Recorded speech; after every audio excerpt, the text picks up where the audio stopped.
so used to walking in using the stairs, Not right? embarrassed either. Yeah. Yeah, exactly. Keep it simple.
Fantastic. Good. Good evening. Welcome to the October 16th, 2024 school committee meeting. It being 6:31. So, is the salute the flag, please? I pledge allegiance to the flag of the United States of America, to the republic for which it stands, one nation, under all, indivisible, liberty and justice for all. Madam Clerk, please call the roll. Cut you off.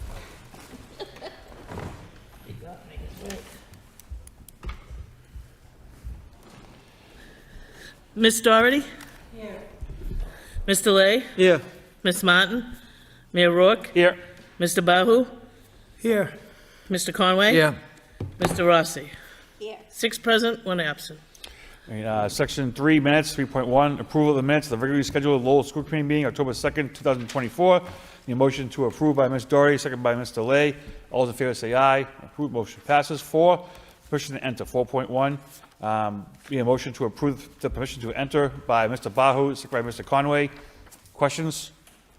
Roll call. Miss Doherty? Yes. Mr. Lay? Yes. Miss Martin? Mayor Rourke? Yes. Mr. Bahu? Yes, I do have one question, though. It's usually when I say 8 I questions. realize. No, go right ahead. I was looking. On page 3, PCA 360 and then BLW Engineers. Looks like we have some HVAC projects, chiller design and replacement at 6 locations.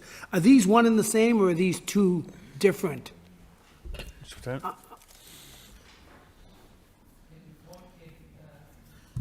Mr. Bahu, can you point me to the Sure, page, page please? 3, PCA 360 LLC, as well as BLW Engineers. Page 3. It says to provide OPM services for an HVAC project, chiller design and replacement at 6 locations. And then the one below it, provide project design. So I guess one's for project design and one's for OPM design, OPM services. That's Are they correct. for the same 6 locations? That's correct. They are. Okay, do we know the 6 locations? Offhand, I do not. Okay, we can look them up. Okay, great. Thank you. Yes.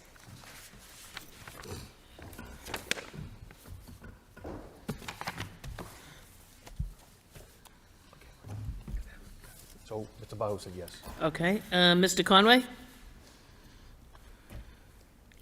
On the motion? I'm Yeah. still on the permission to enter. Permission to enter. Yes. And Mr. Rossi? Yes. 6 yeas, 1 absent. Moving on, 5, motions 5.1 by Mr. Conway. Request a superintendent to prepare a report on our PA systems for each of our schools. The report should include, but not limited to, the age of the system, its effectiveness in all rooms and areas are able to hear the messages, and further, walkie-talkies need to be supplied to all staff that do not have direct contact with the main offer in the school. Seconded by Ms. Doherty. Mr. Conway. Yeah, thank you, Mr. Mayor. Through you to the superintendent. I think we all realize that a PA system is extremely important. It's critical in managing the daily operations of a school. It enhances, needless to say, security.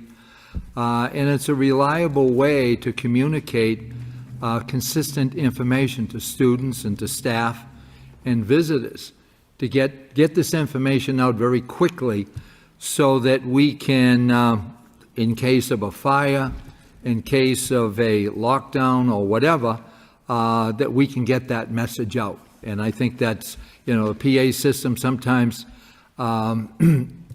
sometimes people don't think they're that critical, but they certainly are. I have a couple questions on this. Do we have walkie-talkies available to staff now, Mr. Superintendent, where needed, for example, in hallways and other dead spots? Because it certainly is a serious risk to students and to staff. Do we have them available? I mean, I'm sure that when you were principal, you had walkie-talkies, correct?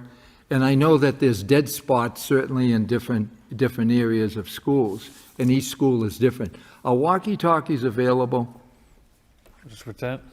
Yes, Mr. Conway, walkie-talkies are available. However, to be thorough with your motion, I think we'd need to assess, we'd need to survey all the schools and all the dead spots and the staff who might require them that we're unaware of. Okay. And the other point, what somebody pointed out to me too, is that there's some, because of overload of students, we might have classrooms in areas that we wouldn't ordinarily have them.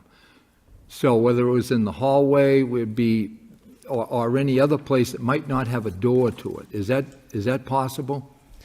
It's certainly possible. It's unlikely. I think some of the committee members present will recall we had issues like that, for instance, at the STEM Academy that motivated the school committee to order modular classrooms for the STEM Academy when that was the case, and obviously that's been taken care of. Offhand, I don't recall any current examples where that's the case. In other words, classrooms where students are learning are actual classrooms. Right. I mean, again, sometimes we utilize areas, and what I'm getting at here is if there was an emergency and we had a lockdown, was there a system put into place?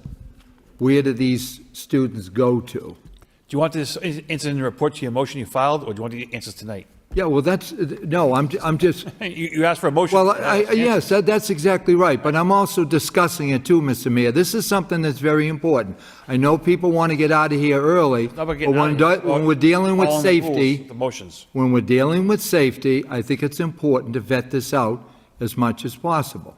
And again, I want to bring these things up so that when the report does come up, then we can be very inclusive with everything that we're discussing tonight. I'm sure you have questions when the report comes out. Absolutely. All in favor, say aye. I'm not finished yet. Mr. Mayor, excuse me, Mr. Superintendent, last quarter at the Washington School, the system wasn't functioning. And it's my understanding that the system wasn't functioning for a couple months. And that was not taken care of in the summertime. And when we started the school off in September and October, or most of October, it wasn't functioning either. Now, from what I understand, it has been fixed. The question I have is, how does a school not have an up and running PA system for all these months? I mean, I think that's something that we have to look into. And is that the only place that we have it? I think that's extremely important. Because I'll tell you, Mr. Superintendent, you and I both have been principals of a school. We wouldn't allow that. I don't think you would, and I know I wouldn't. And I think it's something that we can't take this very lightly. That's why I want to make sure that we go school by school. We sit down, you sit down with them, or whoever you have designated, to make sure that this system is available to each and every one of those schools, so that when a message goes out and it's an emergency, everyone can hear it. Okay? Thank you, Mr. Mayor. Anything else? All those in favor say aye. Opposed, motion passes. 5.2 by Mr. Lay, request the superintendent for a report on each of the past 5 years, the amount of students who have been unable to graduate as a result of not achieving the minimum required MCAS score. Seconded by Ms. Doherty. Mr. Lay. Thank you, Mr. Mayor. If you may, this motion, I'd like to have it approved, and then we can discuss further, if you don't mind. It's usually how it works, but not tonight. Just because we do have some of the answers, kind of a scrap answer, so I guess we will talk about it after it is approved. So this motion, I guess it is important to know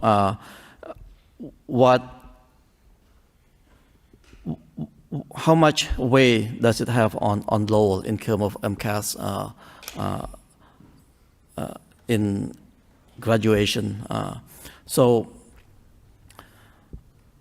yeah, that's pretty much it. And I just want to have you approve the discussion further when. Well, the motion hasn't been it is- approved yet, but you're free to ask Yeah. questions. But I would imagine that we as a body would be looking for, I mean, I think it's a good motion to look at the numbers, actually.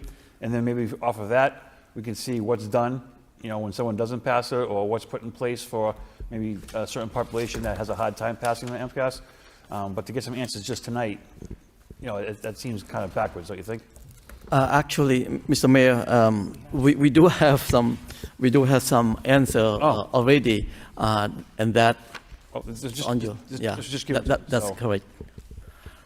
So it is not exactly what I was looking for, but it has a lot of information that we could discuss further, if you don't mind. Ms. Doherty, go ahead. Thank you. I think we definitely want to support this motion. I think it's very important information, and I understand Mr. Lay is looking for more than what we've received so far, but I do appreciate getting a heads up with some of this information. I also had questions about what we've received tonight, but I would be totally in support of getting more information. I think especially for people who may not be aware, there is a ballot question for this upcoming election about the role of MCAS, and I think we should really do our due diligence finding out what impact the test has been having on graduation rates. So I completely support the motion and would also like to discuss what we've got for results so far. Thank you. Is that the reason, Mr. Superintendent, why we got this the same night as the motion was filed? Yes, Mr. Mayor. I was aware when the motion was filed that there was a hope that the information would be delivered to the committee ahead of the vote in November. And since the vote there will be no further school committee meetings before the November vote, I put together this evening the information I had at hand to provide some information in a timely way. Any questions? I mean, you don't have to pass a motion first to talk about it. Right. You have Let's questions, talk about it. Let's talk about it. All right, so Thank you, Mr. Mayor. if I could just follow up then, couple of things I wanted to ask. I think for me, we're looking at, how many kids didn't graduate because they didn't pass MCAS, but also in the last 5 years, I think it's important to clarify that for many of those years during the pandemic, that requirement was lifted as a graduation requirement, that the state said, we're not going to worry about passing MCAS because we've got more important things, rightfully so. So that may skew the total numbers. That's why I think where Mr. Lay is asking by each year, it would be important to know. Thank you. Mr. Superintendent? Thank you.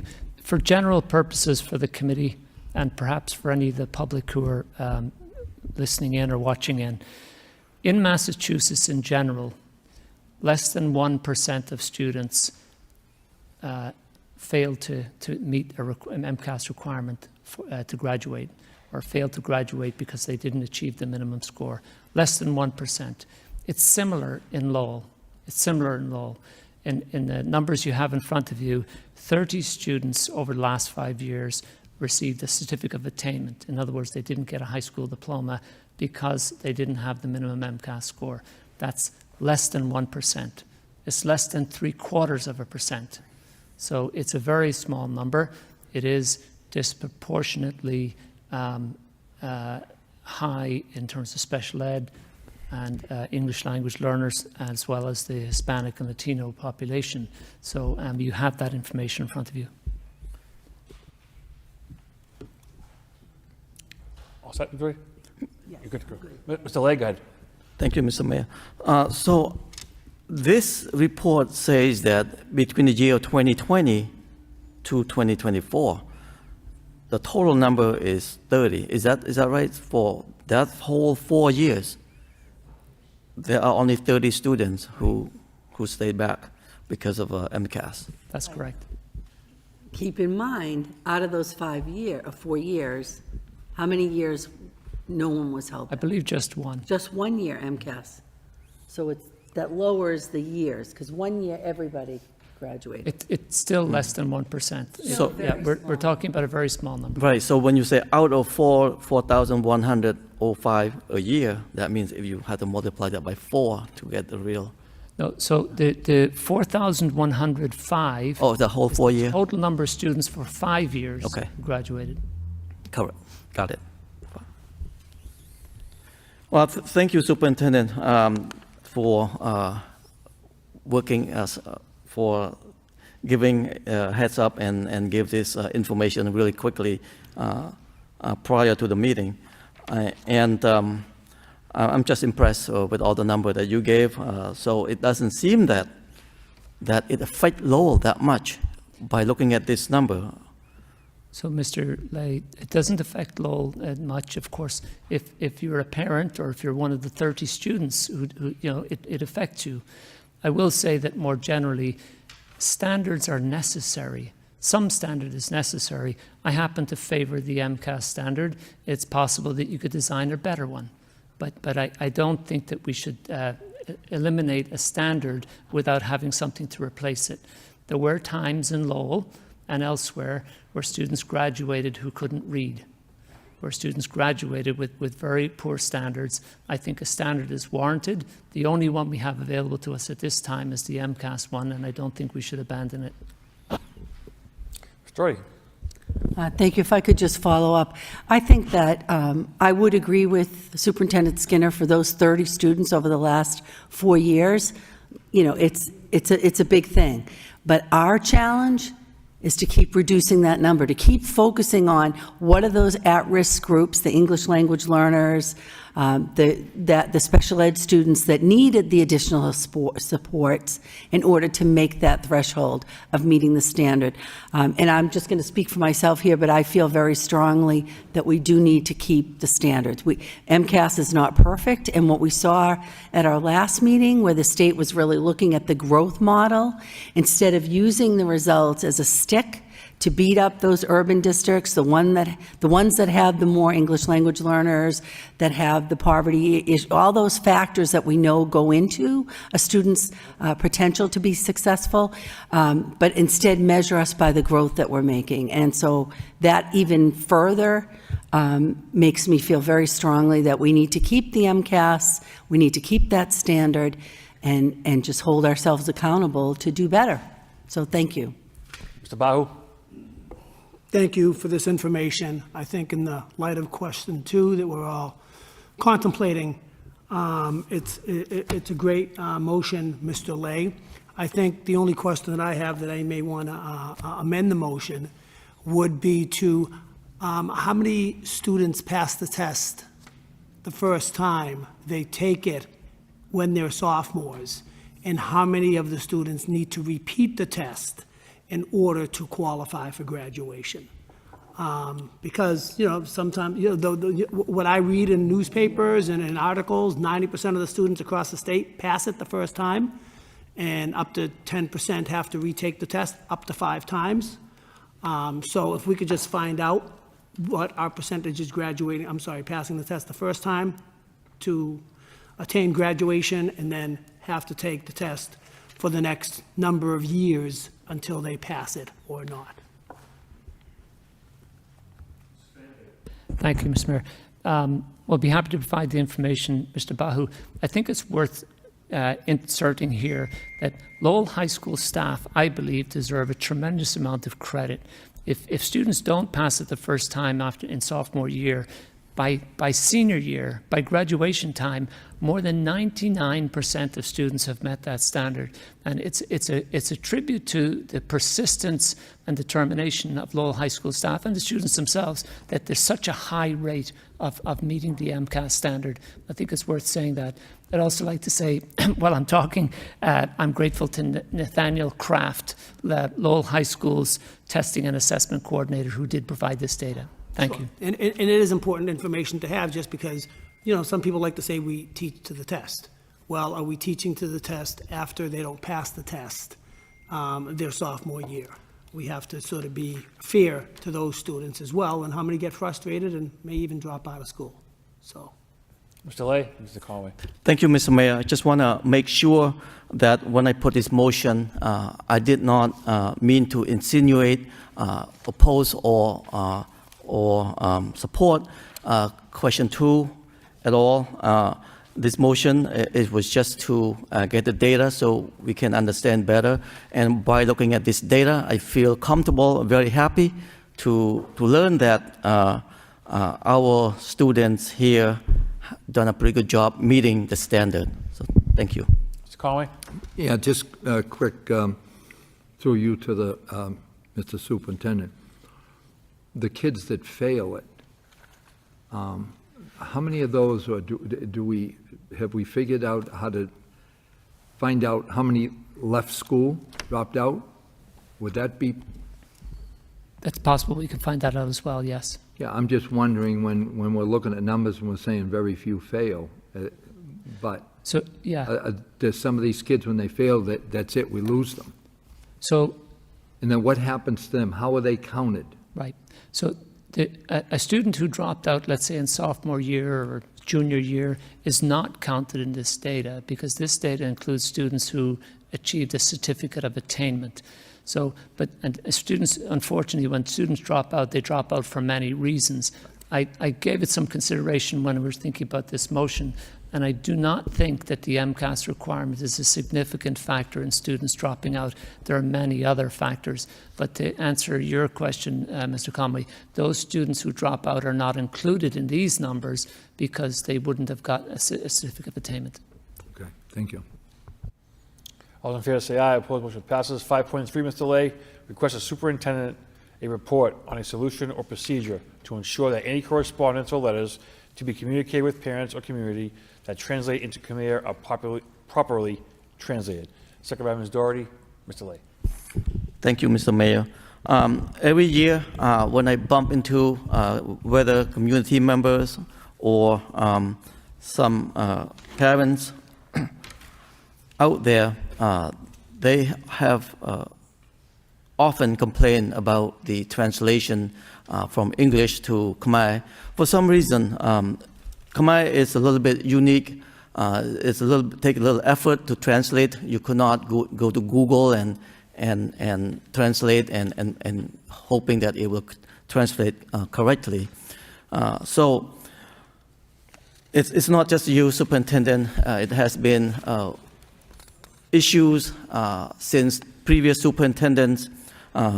So I hope that, well, in the past, we never have any real solution or procedures that I know of how to translate and have the letter sent home or have the letter translated correctly. And I understand schools, each school, they do their own translation and they send to homes separately.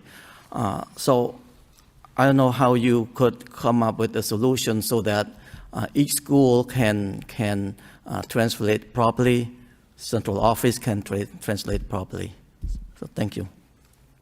If I may, from up here, Mr. Lay, this is another very good motion. We had the same situation at the courthouse as well, trying to translate. The Google service does not work, doesn't translate properly.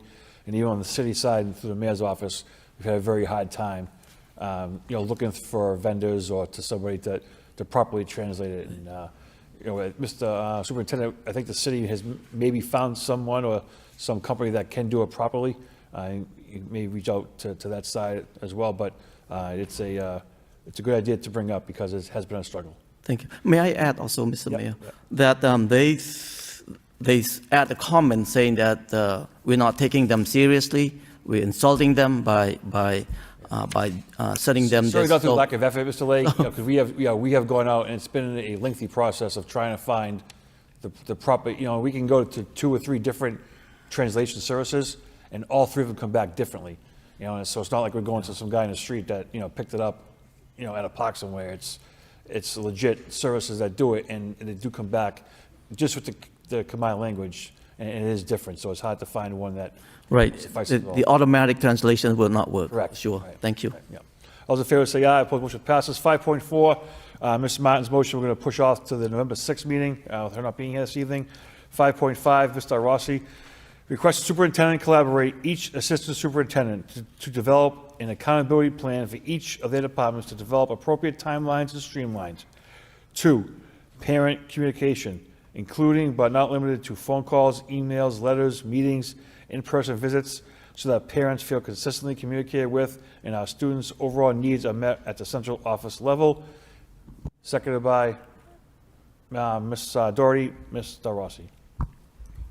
Yes, I've had constituents reach out to me in regards to this matter, and not being able to get in touch with somebody, whether it is the Family Resource Center or transportation, even employees that maybe haven't heard back in regards to reaching out to HR and so forth.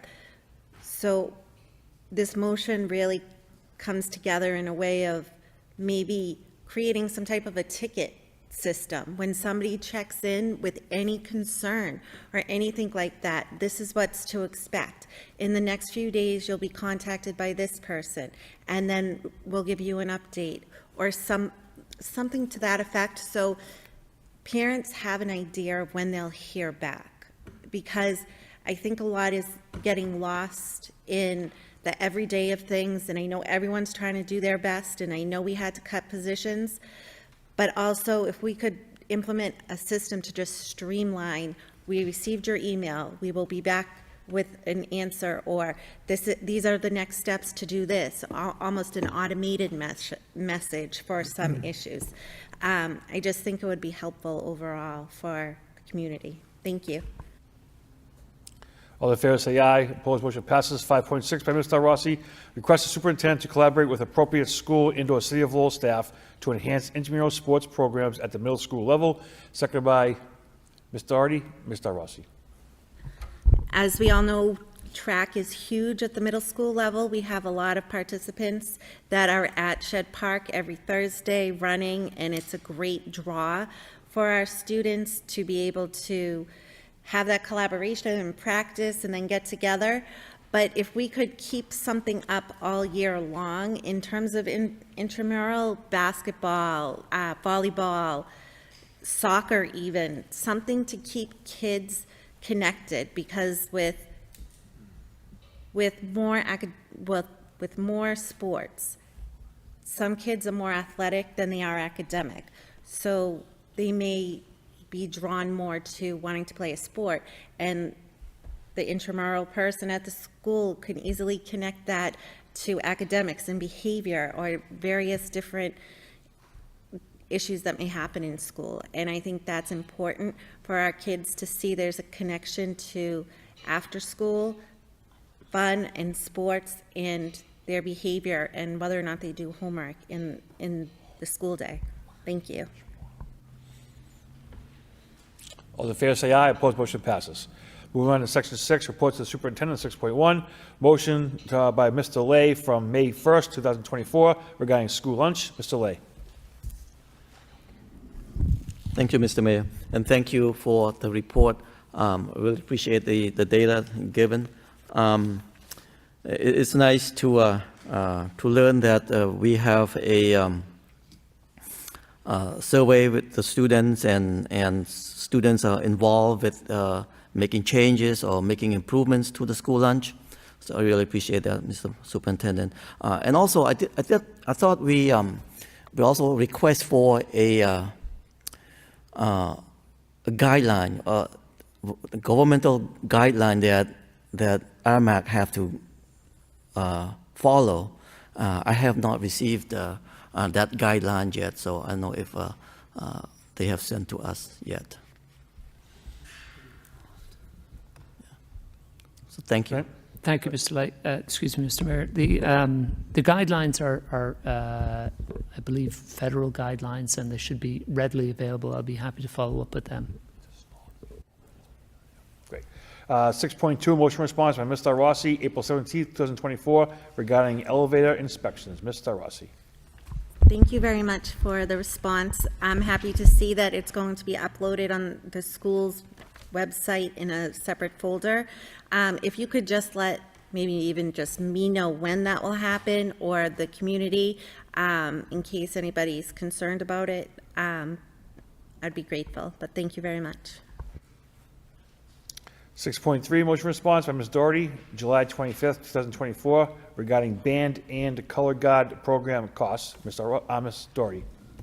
Thank you for this follow-up report. I had asked for additional information about how much it would cost per student. This was if we were to allow students who live here in Lowell but go to the vocational school to participate in band and the color guard program, because there were several middle school students. They don't have such a program at the Voc, and just to reiterate, the administration wasn't in favor of doing this because they felt it opened up other opportunities. I'm wondering, just through you to the superintendent, if we said to those few families that have asked for this, that they would have to pay the $250 for the uniform, and if it was an instrument involved, as well as provide transportation, would that be more amenable? I just really think that we're punishing a few kids that this is very important to. And I understand the reasoning behind opening up, you make a choice to go to the Voc as opposed to the high school, so you don't get what Lowell High offers. But I think that kind of collaboration, and when you're looking at things through this lens of what's best for the student, you can see that to provide these young people with this opportunity to continue an activity that they loved in middle school, that's what's best for the student. So I just wanted to see what your thoughts were. If we put that framework on it, it's going to cost you $250 or $500 plus the transportation. Do you feel any more leaning towards this? Mr. Lieutenant? Thank you, Mr. Mayor. I do not, Ms. Doherty. You said that very softly, but I heard you saying no. If you recall, when we made the first response, it's not my opinion Right. or one of the cabinet members' opinions. We went to Lowell High School and we worked with Lowell High School staff. I think that's important. I also think it's important to assert we have some really excellent collaboration with the Greater Lowell Vocational School. And I could talk about that at length. I think it's not the time or place. But we do have really good collaboration with the school, with the administration, and some student collaborations as well. In this case, I think that, I think we're talking about a very, very small number of students. So you could say, well, if it's only a couple, what's the big deal? On the other hand, if it's only a couple and you make an exception for those couple, you really are opening up the doors. And for me, that when we originally responded, based on the information from staff at Lowell High School, cost was not a factor. They never said to us, oh, that's not a good idea because it costs too much. I don't think it came into it. But it was based on the work that they put into designing unique programs at Lowell High School. They do the same at the vocational school, and they advertise them really well, and good for them. I think we have to ask students to make a choice, and I'm going to ask them to make a choice to go to Lowell High. Well, thank you, and I appreciate your following up with this. I did feel like I had made a commitment to these students that I would try to bring it forward, and I did that. So thank you. So if I could just ask a question. I know the transportation costs are one thing, but if the AD comes to us and asks for 8th graders to play on the high school varsity programs, do they pay for their own uniforms? They do not, and but that's it. Thank you, Mr. Mayor. It's a fitting question in this vein, in this discussion, but it's different in that they are Lowell Public School students to begin with, and it benefits both the students and Lowell Public Schools when we have those 8th graders participate with the high school. And again, another distinction is that that request is coming not from an outside entity, but from Lowell High School's athletic director himself. Is there a ballpark number you can figure what the extra cost would be? Is it $1,000, $2,000? I mean, if it's 10 students? To participate in. Yeah, I mean, Mr. already mentioned earlier, it's a very small number of kids. So in the document that's part of the agenda tonight, the Color Guard program, that the main costs are stipend for the advisor and $250 for uniform. It's something similar for band, except it's a longer, it's a year-long commitment, so it's a higher stipend cost and so on. So you're talking about roughly, I'm going to guess $300 to $400 per student. Similar if we're talking about football or hockey or sports, it might be a similar cost.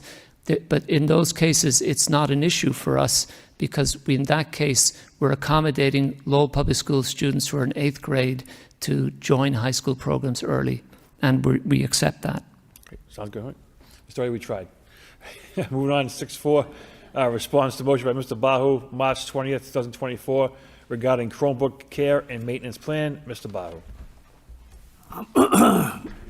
Mr. Skinner, Ms. Roy, thank you for your hard work on this Chromebook policy. I'm still sort of questioning a few items on it. If a student breaks the Chromebook the first time, they turn it in, they fill out a form that tells them to share what happened with a damage assessment. I can understand giving them a new Chromebook and moving forward with it and trying to fix that one. But, the second and third offenses are still pretty tough to follow. A student on device privileges may temporarily lose the Chromebook privilege on item 6, or there would including the loss of privilege or disciplinary action. I mean, what is disciplinary action? A couple of detentions, one detention. It just doesn't really seem to have a lot of teeth to it. And I know you'd like to speak, Mr. Skinner, and sort of, I think my first real question is this what other school Chromebook policies are across the state? Because it just seems very lenient if a student breaks it a second time or even a third time. So I'll just turn it over to you, and then I probably have a few more questions after that. Superintendent? Thank you, Mr. Mayor. I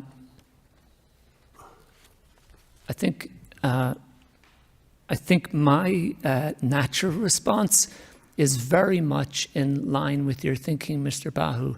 I would like there to be a greater punitive consequence for students who wantonly damage property. Absolutely.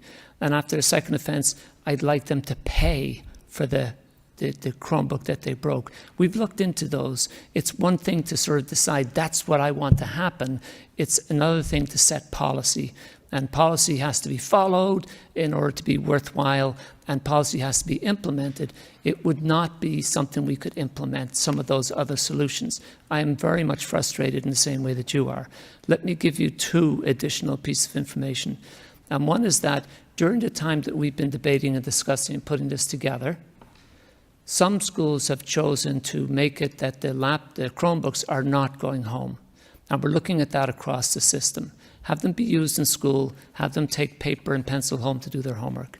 So that is a long way towards a solution, I think, overall. And that is not fully implemented, but it's happening in some schools, being piloted, and we are looking to do so more generally. And the second offering is, if you look at the very end of this revised paper, it says that revocation of privileges. So, and it's not tied to the first, second, or third offense, but it allows the school administrators to decide to revoke the child's privileges at any stage based on, if they think that the laptop was broken accidentally, or if it was a second time, or if it was a first time and it was done wantonly. We have that, inserted that in our policy, so that is a strong provision, I believe.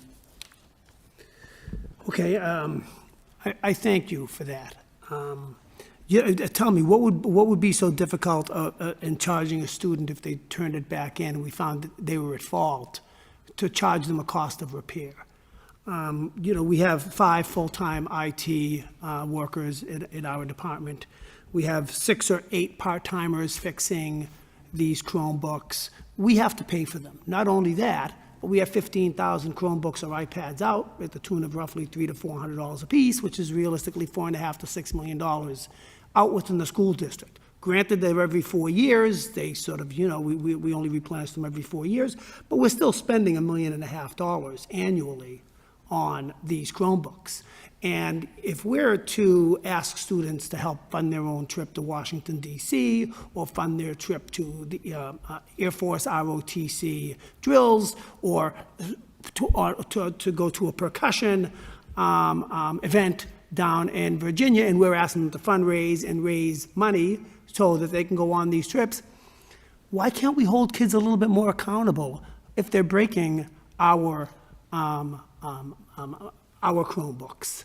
I think it's sort of, it speaks a little bit loudly to them that maybe they should firstly be ashamed, and secondly, answer somehow, and thirdly, have to pay something monetarily, because we're expecting them to pay something monetarily when they get on the bus or when they play sports. Why are these students exempt from not having to pay? Superintendent? Again, I'm sympathetic to your reasoning. In the case of students in Chromebooks, they are they're not a privilege in the sense that they are a core piece of equipment for school, for education, and so we cannot charge students for them.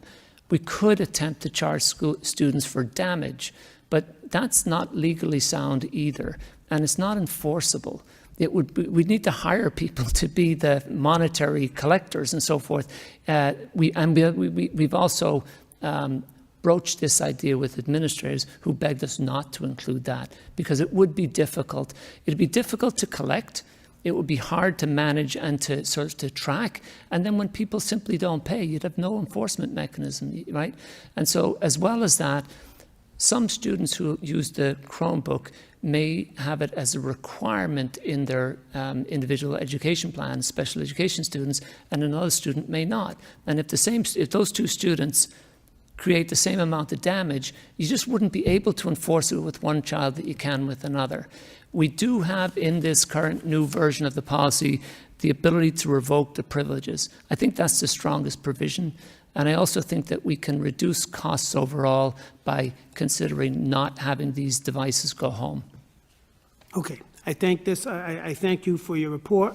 I understand your reasoning, and I'll look at I accept this as a work in progress, but I'm sure I'll be raising it back up in a number of months. So thank you so much. Ms. Doherty? Thank you. I just had a few follow-up questions, and I think I'm very much in line with what the superintendent has been talking about in terms of this is access to the curriculum. These Chromebooks it's how they learn. So if we deny them the Chromebook, but it would be something that they would be able to still do the work, the curriculum work, at home without it. That's an option? That is an option. It's a question if a school or the school department makes a decision that the Chromebooks can no longer go home. It's a cleaner break because it's not a question of equity. If you, on the other hand, send some work home with one student with a Chromebook and the other student doesn't have it, there is a question of equity at that point. So, but maybe as a punitive approach, like, the first break you get a bye, the second break, okay, now you don't get to take the Chromebook home for a week or whatever. But I think that really the foundation of all this is that they have to have access to the material that they're learning. And that is in where we are required by law to provide a free and appropriate education.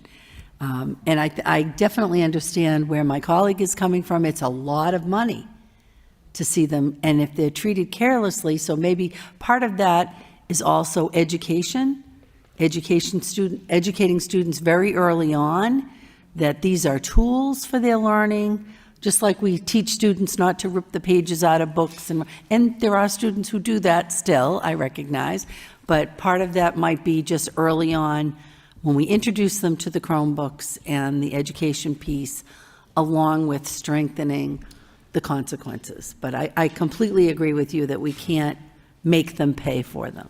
Thanks. I need a motion to accept the reports of the superintendent 6.1 through 6.4 as reports of progress by Mr. Lay, second by Mr. Rossi. All those in favor say aye. Opposed, motion passes. 6.5, home education. Need a motion to approve the home education by Ms. Doherty, seconded by Mr. Bahu. Roll call. Ms. Doherty? Yes. Mr. Lay? Yes. Ms. Martin? Mayor Rourke? Yes. Mr. Bahu? Yes. Mr. Conway? Yes. Mr. Rossi? 6 yeas, 1 absent. New business 7.1, approval to accept and expend allocated FY25 awards. A motion to approve, accept, and expend by Mr. Bahu, seconded by Ms. Doherty. Roll call. Ms. Doherty? Yes. Mr. Lay? Yes. Ms. Martin? Mayor Rourke? Yes. Mr. Bahu? Yes. Mr. Conway? Yes. Mr. Rossi? Yes. 6 yeas, 1 absent.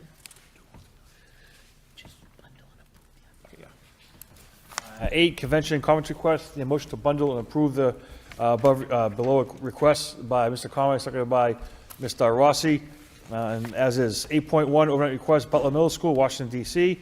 8.2, overnight request, Lowell High School, Junior Rossi, Woodbridge, Virginia. 8.3, overnight request, Lowell High School to complete in the World Championship in Dayton, Ohio. Superintendent, what's that for? The World Championship in Dayton, Ohio. It doesn't have a, just curious.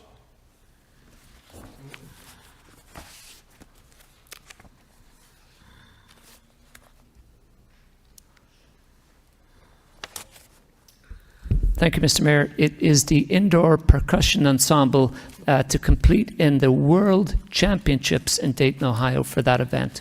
Awesome. Best of luck, please. 8.4, overnight request, Wayne Middle School, Washington, D.C.